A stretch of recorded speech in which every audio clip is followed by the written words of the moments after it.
Senyor, Ibarra. Kliyente, kayo pala. Sinulat niyo po ako. Mag-ingat kayo, senyor. Maging aral sana sa inyo ang nangyari sa inyong ama. Tila may nalalaman kayo tungkol sa pagkamatay ng aking ama.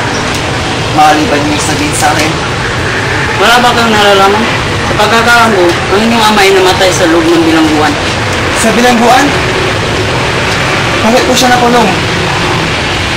Hindi kaya nagkakamali naman kayo. Hindi ako maaaring magkamali.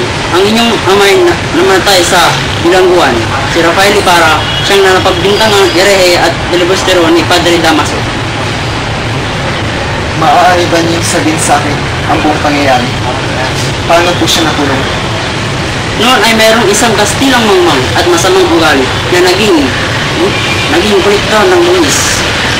Minsan siya'y nangongolekta, minsan siya'y napagkatuwa ng mga bata.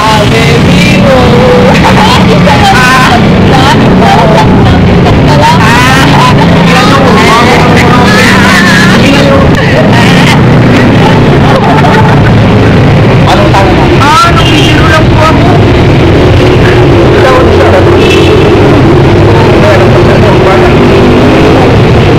Sa kasamang palad ay ilang minuto lamang ay namatay ang kolektor. Dahil dito, pinuli at ikinulong ang inyong ama.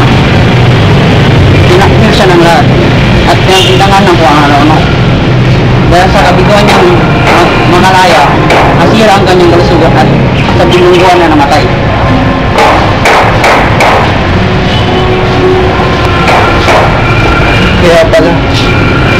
Kaya pala hindi sinabi ni Kapitan Tiago ang dahilan